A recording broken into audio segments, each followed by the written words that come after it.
Hello everyone, hope all of you are doing good. So welcome to day 24 today. Very key topic every year in UPSC, even in GS paper 2, as well as even in political science, one question will always belong to the Panchayati Raj. Okay, local self-government in whichever format, in whichever dimension it comes, but compulsory question will be asked. So this theme has to be prepared very elaborately with a very good mix of idea, facts, case studies, and various reforms also that have been suggested with respect to the economic survey, right, working of the constitution committees. Fine. So let's see what all components has to be studied in day 24.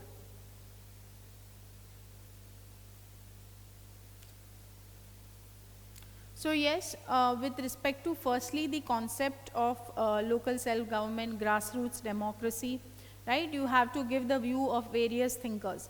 What has been Gandhi's concept of Swaraj and why he talks about decentralization of power, how he makes local self-government as key institutions because they do not represent any hierarchy of power but rather the oceanic circles of power, right, because in village is guided by the idea of self-sustenance, cooperation, and addressing the various diversities, conflicts by mutual cooperation in decision making. Okay, then you talk about what is Ambedkar's idea. You talk about what has been the vision of Nehru and Sardar Patel on the working of the grassroots democracy. So first we talk about the concept. Then the various constituent assembly debates, that how, to what extent it should have been introduced, what have been the various views of various thinkers, right? Philosophical basis we have seen. Then what has been view of James Monroe on democratic decentralization. So when any country is attempting democratic decentralization, okay, what are the promises that have been made by democratic, what it can do. Then what should be the prerequisites before introducing democratic decentralization, okay. Then what are the limitations in the concept of democratic decentralization. So analyze the view of James Monroe on that issue as well, okay. Next is local government in the constitution and in the statute. So how 73rd and 74th Amendment Act has come into being, okay. Then so you will be talking of the municipal government also and the Panchayati Raj as well, both aspects, okay. Then PISA Act also, very important, Panchayat extension to scheduled areas, how they work, what is their unique model, what are the differences, okay, what powers are there over there with respect to the councils at the local level. Then impact on gender justice as well as social justice of various sections of society, the scheduled caste, scheduled tribe, women, what is the impact. Reasons, what are there for ineffective performance in the financial sphere, right, in the decision making sphere, in the working of these institutions, okay. And then the suggestions for improvement. Ensure that you are integrating the political science questions, the GS mains questions as well as the preliminary questions when you are studying this theme. So whatever overlap is there between political science and GS, don't separate the material too much, okay, integrate it. Whatever you have studied, for example in GS, integrate it and apply it in pol science. What you study in pol science, apply in GS. So a very good interface will give a very enhanced understanding and a good mix of facts, values, suggestions, case studies, all right. Now let's come to the question of the day. Do you think that despite having significant limitations, the PRIs have strengthened the process of democratic decentralization in India? Give your views, okay. So first, how do we begin this question? So they are talking of that despite what are the limitations, what are the limitations. Let's go to the question once again. So despite having significant limitations, okay, the PRIs have strengthened the process of democratic decentralization. So Panchayat Raj, this question is on, okay. and the process of democratic decentralization. So how do we begin this particular question? So first you have to talk about the philosophical basis of Panchayati Raj. Philosophical basis of Panchayati Raj. Okay, what is the view of M.N. Roy you can give, okay. You can also give the concept of Antyodaya by Vinoba Bhave. You can also talk of Gandhiji's concept of decentralization of power, Swaraj, and how he talks about there should not be concentration of power, there should be oceanic circles of power, and how people should, you know, how they get encompassed within the village unit and make these institutions strong. So first we talk of the philosophical basis, then we bring the concept. So when I am saying democratic decentralization, so why are we doing this democratic decentralization? Is the aim of democracy. What is the aim of democracy? So democracy is not just a form of government, it is a way of life. Pratap Bhanu Mehta say, okay, what does this democracy seek? Democracy seeks empowerment of the masses and giving them a life of dignity. Empowerment of masses, okay. So quote him, and a life of dignity. And that's what democracy should do. Then it represents that democracy, yes, we have certain strides on the representative democracy format, but yes, there are challenges that still with respect to participation are there. And obviously we know that Panchayati Raj is the participative model of democracy. Okay, institutionalized version of participation. It provides the mechanism at a local level. So we talk about this representative democracy and participation. Now we will be talking about, yes, that despite significant limitations, let's see what are the issues. So then you talk about the achievements first. Let's talk of the achievements. Then you talk of the limitations. Now limitations, let's break them across various parts. So you can talk of the institutional challenges that are there in the working of the Panchayati Raj institutions, okay. You can also talk about what? The gender justice dimension. Then obviously social justice includes gender justice, but here we are talking of the SCs and STs, to what extent they have been part of this inclusive democracy concept, okay. And then we will be talking of the suggestions, and within these dimensions give very good facts, case studies and examples. So this is the structure of this particular question. You will have to link the idea of democracy, you will have to give the philosophical basis of the concept, you have to give the structural components of the limitations also, break them into various parts, okay. So this shows your multidimensionality. Now let's recap what we are saying.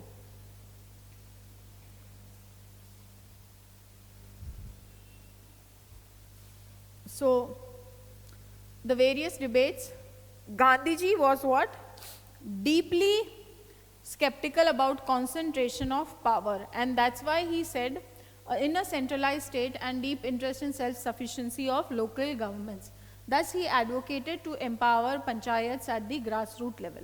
On the other hand, Ambedkar contested this position and distrusted village level hierarchies because he considered village as a sink of localism, a den of ignorance, okay.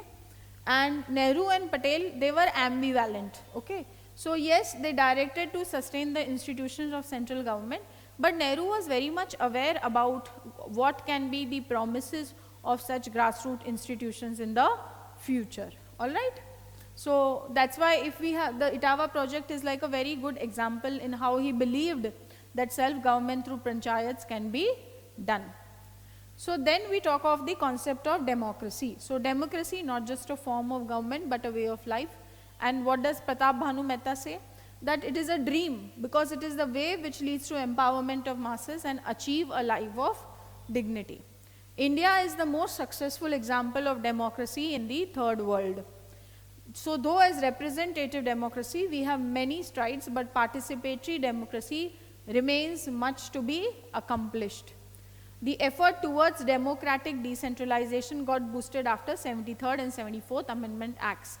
And it was based on which principle? On the principle of subsidiarity, which means at what level, which institution is best placed to perform that function, it should be given to that particular institution only. So, through 73rd, 74th Amendment was based on the principle of subsidiarity. Okay. Then what these specific provisions came, okay. So compulsory provisions we saw, elections are there, right? Reservations are there, creation of participatory institutions, state finance commission's role, all right, all these stories we. However, except Kerala, what have been, the third tier is often seen as a systemic failure. In many parts of India, even in the 21st century, democratic decentralization has not produced the dramatic social change, and it has often reflected what? The existing power relations and patterns of inequity. So what are there at all levels? We can see those patterns of inequity and power relations even at the local level. Okay? So there continue trends of social exclusion and limited successes on the poverty reduction. Now let's see what are the challenges in the working. So institutional challenges. So this entire 73rd Amendment Act and 74th Amendment Act has said what? It is a half-baked cake, and there are inherent weaknesses in these institutions. So I have pointed out various. So with respect to compulsory provision, it creates institutional structures, but powers and functions to what extent has to be vested in these institutions, again this power lies with the state government. So तुमने institutional structure बना दिया, okay, but are they substantively so much empowered by the state government to exercise these powers that vis-a-vis the institutional structure that has been created? Okay. Now, so in addition, provisions on which states have objections, okay, have been made voluntary and on the state's will and capacity. So voluntary provisions which are very important also, right? And now we have left it on the state. So to what extent states will incorporate these voluntary provisions which are very, very important in the key substantive working of these institutional structures. Okay. Now, so though uniform institutions have been created, yet activity mapping has not been done, and there are variation even amongst the state with respect to working. Gram Sabha doesn't have any significant powers and functions as it hasn't been provided by the acts itself. Now, there has been no perceptible hand holding and support by the states to foster decentralized governance. This is evident from the actions of states, like what? Okay, like postponing elections, failure to constitute the SFCs and DPCs at the local level, okay, state finance commission, district planning committees, no institutional decentralization except in the state of Kerala. Roles and responsibilities of local governments remain ill-defined despite activity mapping. State control funds, functions and functionaries, all of them, right, making autonomous governance almost impossible. So institutional structure banana एक अलग बात है. Giving them power to work independently is a different matter. So highlight these issues, okay? Then, most states continue to create parallel bodies, often consisting of ministers and senior bureaucrats, which hamper the. So there is what? In a way, political decentralization has been there. But has the administrative decentralization also happened? What is the level of political interference in the working of these bodies? Okay. In Haryana has created Rural Development Agency, presided over by Chief Minister, to enter into the functional domain of panchayats. There is no mandate to create a district planning committee, which is tasked to draft district development plan, okay, that takes into account spatial planning, environmental at the level of the district. So local governance, municipalities working in this context, okay. There is huge financial crunch also that is there at the local self-government level. Even after 3 decades, local government expenditure, look at the fact, as a percentage of total public sector expenditure comprising of union is just above 7% On the other hand, 24% in Europe, 27% in North America, and 55% in done. So public expenditure is only as low as 7%. Okay, now the sources of revenue from the local governments of the total share is also very low, because they don't have revenue raising powers, only over 2%. The panchayat share is negligible to only extent of 0.3%. So economic survey says what? Such situation is like a low equilibrium trap, posing challenge for fiscal federalism. Functioning of state finance commissions have also not been satisfactory. So you will have to give the examples of expenditure that has been done and what has been the raising of revenue, what has been the contribution of panchayats, meager 0.3%. तो उनको power ही नहीं है raising revenue powers, then how they will be able to contribute? And then obviously we don't want to invest. So this low equilibrium trap keeps on going. Now, with respect to gender justice, so we have that women have become leaders at the local level, but in many places there is Sarpanch Pati Raj. So it is the husband which actually exercises the power. The woman is only the de jure leader. Okay, de facto power has been exercised by the male counterparts, right? And women specifically from other sections of society also face very challenge. Women are also not placed similarly. So with the advent of 73rd Amendment, the reservation seats for women has led to widening democratic base, no doubt about that. It is not as if women have not participated earlier. Even in 1963 and 68, all women panchayat in Nimbut village in Pune district of Maharashtra. So early, give it as a key example. What is it that this has done? However, the formal position has not necessarily led to substantive participation. Okay? So reservation resolves some of the problems, but the constraint which stem from traditional village institutions and familial socio-cultural forces remain. How will we address patriarchy? Until the cultural patriarchy is resolved, how it will come in this political aspect and socio-economic aspect of our life? Those barriers still remain. Okay? So radical feminists are correct in that way. So despite reservation, women participation is a long struggle. Now, what is the situation for Dalits and scheduled tribes? So in spite of the statute, they face severe challenges in getting representation. Example, Santha recounts the events in 4 gram panchayats in 2 districts of Tamil Nadu, where Dalits and scheduled tribes were denied democratic right to contest elections even for the reserve seat. Give such examples. Okay?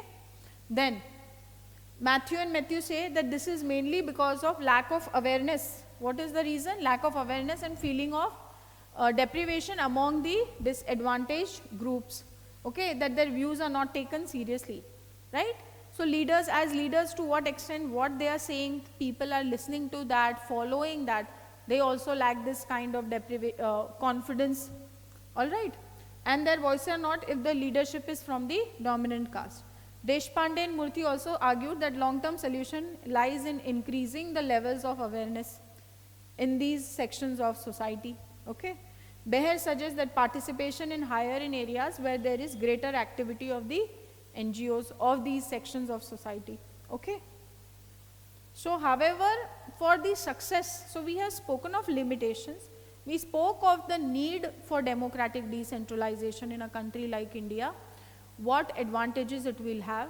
And now, if democratic decentralization has to succeed, there are certain prerequisites that we will have to take care of. Okay? So let's see them. If democratic decentralization. So James Monroe talks of these prerequisites. Who talks? James Monroe.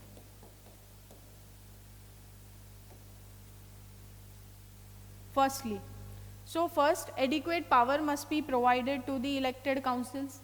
Then adequate resources also, especially financial resources. Adequate accountability mechanisms also. Then high literacy rates, these human development index scores, they will also be very advantageous. Both will be helpful to democratic decentralization. And the network of civil society organizations. This enable higher activity of the disadvantaged groups. Okay? So Manor argues James Monroe argues that democratic decentralization has numerous virtues. Even though there remain disappointments and limitations, it strongly tends to change things for the better on several fronts. So yes, even if there is dissatisfaction with these institutions, yet we cannot say that as far as deepening of democracy is concerned, it has not been a waste journey. Okay? It has strengthened democracy in a significant manner to empowerment of women and other sections of society. So conclude on a very positive note. So you don't have to toe the line of the question in a negative way only. Okay? You talk, eventually give hope, because these institutions have very good virtues. The promises are very strong. We have to address the issues in their working, and we are doing this on a continuous basis. Okay? Then what are the promises also? All this you should know. Value addition I have given, and limitations. Now let's talk about, examine the nature of grassroots movements in India. So first,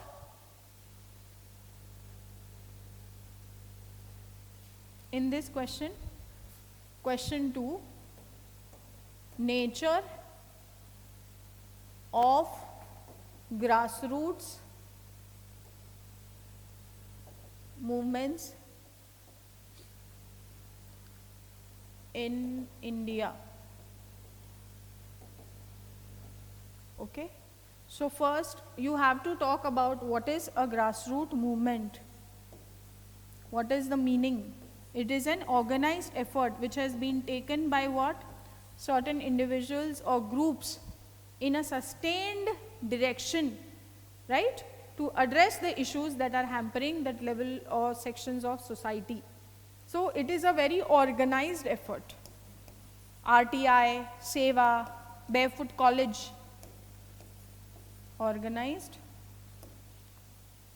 movement, not sporadic.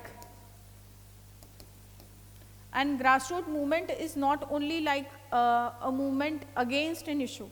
It is also very developmental oriented characteristics it has, which means some movement which is addressing or the problem at that local level. It can also be RTI, it can also be development of certain sections of society. It can also be addressing any global issue which are hampering the local people. So it has different characteristics. Even for example, with respect to empowering women, Seva is also a grassroots movement, right? So it has multiple dimensions in that way. So first we talk about the meaning, then we link it with various dimensions, with globalization, with social justice, with issues of inequities, accountability in the governance procedures. Okay? And in this we will quote certain scholars also. Right? Come. So first, a grassroots movement is an organized effort undertaken by groups of individuals in a given geographic area to bring about changes in social policy or influence an outcome of a political issue. So it has political characteristics also, and it has socio-economic characteristics also. Okay? So it is not like protest that it is a movement. It is a movement which is also having developmental characteristics.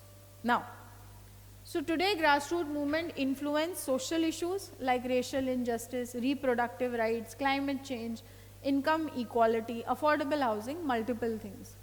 Dhirubhai Seth points that grassroots movements, or micro movements they are called, have become active in different parts of the country since 70s.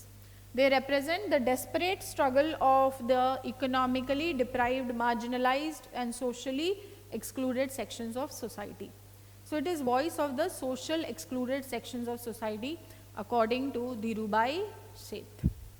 Now, next is these micro movements have combined together to form national level alliance, which means these movements at the level of, first at the level of the local concern, and then They come as a network and then they represent this issue at the national level to fight against Indian state on the issues of globalization. Example, people protesting against upcoming Nanar Ratnagiri oil refinery in Maharashtra, protest against the Vedanta in Tamil Nadu happened. So any policy that the government is trying to introduce, these micro movements talk about these issues, even originated from the grassroots, but they are talking about changing in the national policies because of impact of globalization, investments that are coming, how they are hampering the local people. Okay? Now, then Rajni Kothari says what? In Politics and the People, in Search of Humane India chapter, the grassroots phenomenon, mentioned rise of these micro movement as a symbol of dissatisfaction with which institution?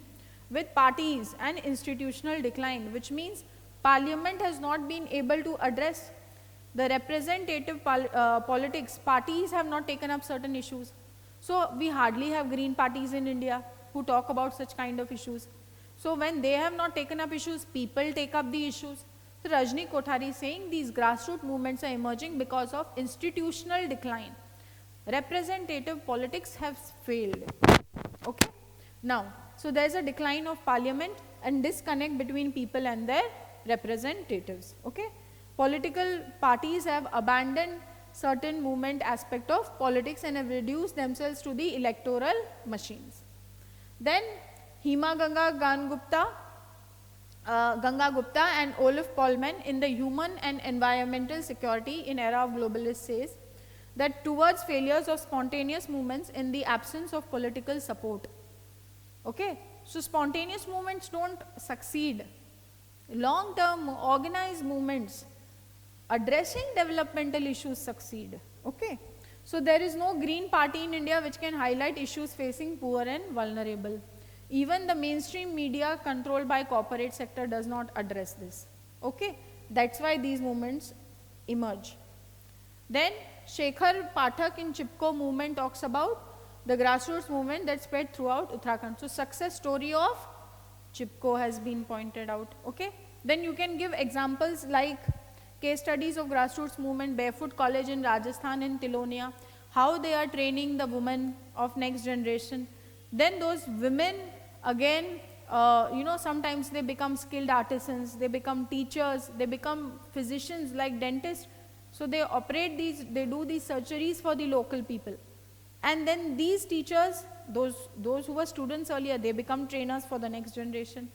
So self-sustaining, this is also a grassroots movement example, addressing the developmental issues at the local level.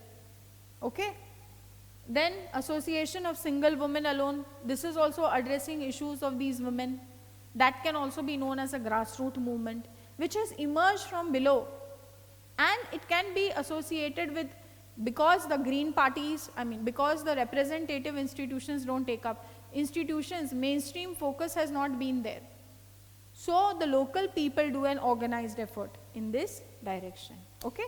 So this is the nature of grassroots movements. Quote these scholars. You have to remember them, that challenge is there.